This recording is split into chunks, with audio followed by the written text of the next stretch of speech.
తాత సమాధి వద్ద నివాళులర్పించిన మనవలిద్దరూ కూడా ఈసారి ఎందుకో చాలా బాధపడుతూ కనిపించారు. చాలా డేలా పడుతూ కనిపించారు. ఎన్టీ రామారావు గారు, నందమూరి తారక రామారావు గారి 102వ జయంతి ఈరోజు. సో ఆయన జయంతికి సందర్భంగా మరి ఎన్టీఆర్ ఘాట్కి వెళ్ళి ఆయన సమాధి వద్ద ఆయన కుటుంబ సభ్యులు నివాళులర్పించారు. అందులో ప్రధానంగా ఆయన మనవళ్ళు అయినటువంటి జూనియర్ ఎన్టీఆర్ గారు, కళ్యాణ్ రామ్ గారు, వారిద్దరూ కూడా ఎన్టీఆర్ ఘాట్ వద్ద ఎన్టీ రామారావు గారి సమాధికి నివాళులు అర్పించి మరి ఒక పుష్పగుచ్చం ఉంచి చాలాసేపు మరి అక్కడ నించొని మరి ఆయనకి నమస్కరించుకొని మరి కొంచెం పక్కకు వచ్చి వాళ్ళిద్దరూ కూర్చున్నారు. చాలా డేలా పడిపోయారు. చాలా బాధతోటి వాళ్ళిద్దరూ కూర్చున్నటువంటి ఆ దృశ్యాలు ఏవైతే ఉన్నాయో అవి సీనియర్ ఎన్టీఆర్ గారి అభిమానుల్ని కాస్త బాధ పెడుతున్న పరిస్థితి కనపడుతుంది. అది ఎందుకు, ఏం కష్టం వచ్చింది మన వాళ్ళిద్దరికి, ఎందుకు అంత బాధగా కూర్చున్నారు? ఒక రకంగా చెప్పాలంటే నందమూరి తారక రామారావు గారి కుటుంబంలో ఈ తరం జనరేషన్లో, అంటే ఆయనది ఒక జనరేషన్ అయితే బాలకృష్ణ గారు హరికృష్ణ గారిది వారిది ఒక జనరేషన్, అయితే ఇప్పుడు జూనియర్ ఎన్టీఆర్ గారిది ఒక జనరేషన్. ఈ జనరేషన్లో మరి ఎన్టీ రామారావు గారి పేరు నిలబెట్టగలిగిన స్థాయి ఉన్నటువంటి నటుడు జూనియర్ ఎన్టీఆర్, అందులో ఎలాంటి డౌటు లేదు.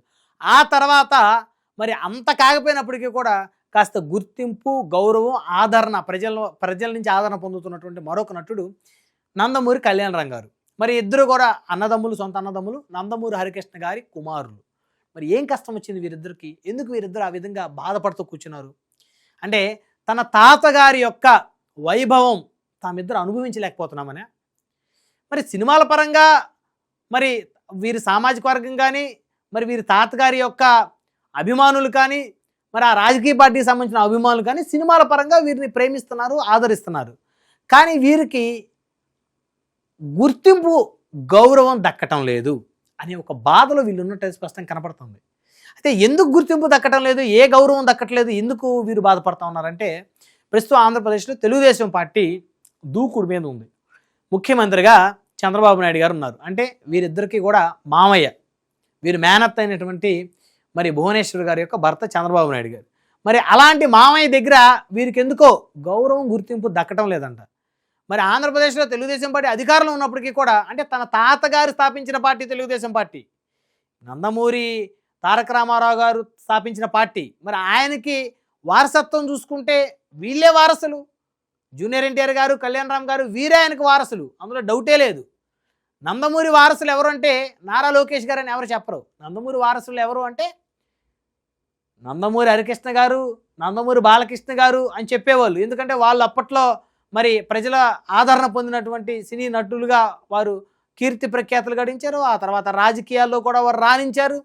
సో ఈ తరం జనరేషన్ చూసుకుంటే నందమూరి వారసులు ఎవరు అంటే ఫస్ట్ వినిపించే పేరు జూనియర్ ఎన్టీఆర్. జూనియర్ ఎన్టీఆర్ తర్వాత వినిపిస్తున్న పేరు కళ్యాణ్ రామ్. అఫ్కోర్స్ ఇప్పుడు చాలామంది వస్తూ ఉన్నారు ఇండస్ట్రీకి. బాలకృష్ణ గారు కుమారుడు కూడా వచ్చిన్నారు. అయినప్పటికీ కూడా ముందు ప్రజల ఆదరణ ఎవరు పొందారు, ప్రజలు ఎవరికి గుర్తింపు ఉంది? చిన్న పిల్లవాడి నుంచి ఒక వృద్ధుడిని అడిగినా కూడా ఈ తరం నందమూరి వారసులు ఎవరంటే టక్కున గుర్తుకొచ్చేటి పేర్లు జూనియర్ ఎన్టీఆర్, కళ్యాణ్ రామ్. సో మరి వీరికి ఏం కష్టం వచ్చింది, వీరు ఎందుకు బాధపడుతున్నారంటే వీరికి సరైన గౌరవం, గుర్తింపు దక్కటం లేదు. ఎందుకో వీరి తాతగారు స్థాపించిన తెలుగుదేశం పార్టీకి అంటి ముట్టనట్టుగా ఉంటున్నారు. మరి చాలా డిస్టెన్స్ మెయింటైన్ చేస్తున్నారు. దానికి చాలా కారణాలు ఉండొచ్చు. సో మొత్తానికి ఈరోజు ఎన్టీఆర్ గారు 102వ జయంతిని పురస్కరించుకొని మరి ఆయన ఘాటు వద్ద, ఎన్టీఆర్ ఘాటు వద్ద నివాళులు అర్పించి వీరిద్దరు కూడా చాలా బాధతోటి వెనుదిరిగారు, చాలా బాధపడుతూ కూర్చున్నారు. అఫ్కోర్స్ వాళ్ళ తండ్రి గారు లేరు అనేటువంటి ఒక బాధ, అంటే నందమూరి హరికృష్ణ గారు లేరు, జీవించలేరని ఒక బాధ ఉంది. అదేవిధంగా తన తాతగారు మరి నందమూరి తారక రామారావు గారి యొక్క వారసులు మేం కదా అసలైన వారసులం, మరి మాకెందుకు గౌరవం, గుర్తింపు దక్కటం లేదు అనేటువంటి ఒక బాధ కూడా ఉంది. అఫ్కోర్స్ వీరు కూడా కొన్ని పొరపాట్లు చేశారు. సో ఇక్కడ ప్రధానంగా చూస్తే జూనియర్ ఎన్టీఆర్ గారు మరి తెలుగుదేశం పార్టీ గత 5 సంవత్సరాల్లో అనేక సంక్షోభాలు ఎదుర్కొంది. మరి ఎప్పుడు కూడా ఈయన పార్టీకి అండగలేరు. 2009లో తెలుగుదేశం పార్టీ తరపు నుంచి ఉమ్మడి ఆంధ్రప్రదేశ్ స్టార్ క్యాంపెయినర్గా తిరిగారు.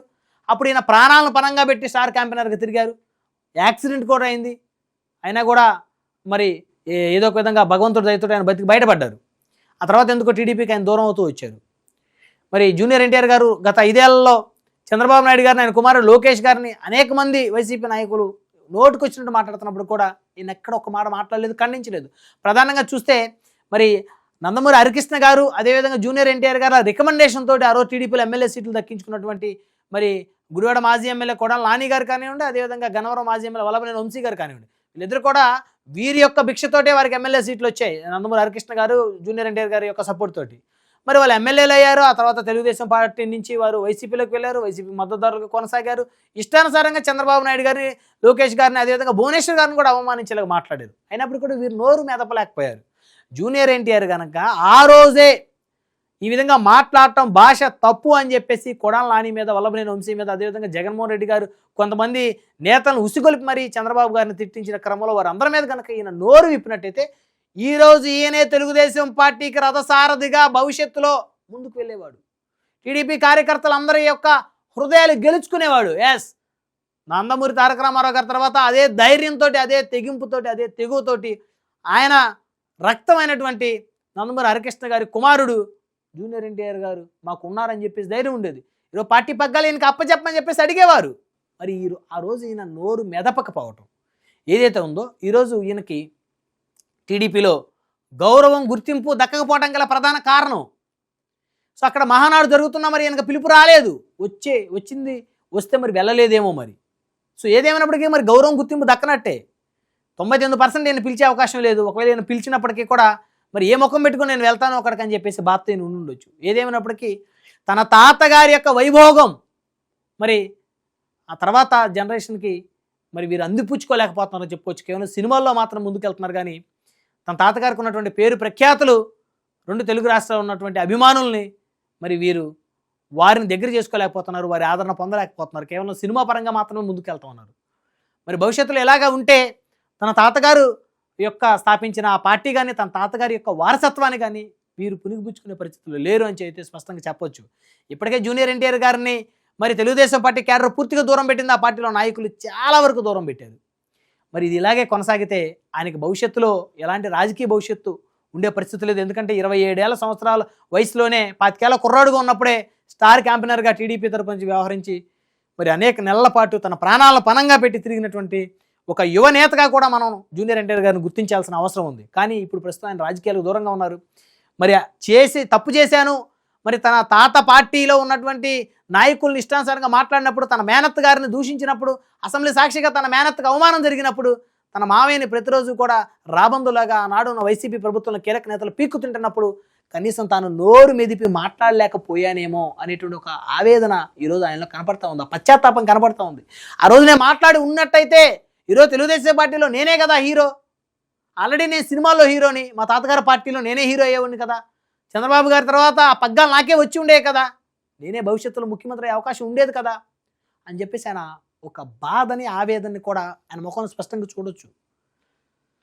ఓ పక్క తాను ఎందుకు మాట్లాడలేకపోయిన ఆవేదన, మరో పక్క తన తాతగారి యొక్క వారసత్వాన్ని తాను ముందుకు తీసుకోలేకపోతున్నాను, మరి పురికి పుచ్చుకోలేకపోతున్నాను అనేటువంటి ఆవేదన కూడా ఈ ఇద్దరు అన్నదమ్ములు, జూనియర్ ఎన్టీఆర్ గారు, కళ్యాణ్ రామ్ గారు, ఈ ఇద్దరు అన్నదమ్ములు చాలా స్పష్టంగా కనపడతా ఉంది. ఏదేమైనప్పటికీ కూడా ఈరోజు 102వ జయంతి సందర్భంగా, ఎన్టీ రామారావు గారి జయంతి సందర్భంగా మరి ఎంతోమంది నివాళులు అర్పిస్తూ ఉన్నారు. 2 తెలుగు రాష్ట్రాల్లో ఉన్న సినీ రాజకీయ ప్రముఖులు మరి సొంత మనవల్లో మాత్రం నివాళులు అర్పించి ఏదో పోగొట్టుకున్న వ్యక్తుల్లాగా, ఏదో కోల్పోయిన వ్యక్తుల్లాగా, మళ్ళీ కోల్పోయిన దాన్ని తిరిగి తెచ్చుకోలేని వ్యక్తుల్లాగా వారు బాధపడటం ఏదైతే ఉందో అది నిజమైన నందమూరి అభిమానులకైతే కాస్త బాధను కలిగించేటువంటి అంశంగా అయితే ఖచ్చితంగా చెప్పుకోవచ్చు. మరి జూనియర్ భవిష్యత్తు ఏ విధంగా ఉండబోతుంది, మరి ఇకనైనా భవిష్యత్తులైనా తన తాత యొక్క వైభోగాన్ని తాను అందిపుచ్చుకుంటాడా లేదా వేచి చూద్దాం.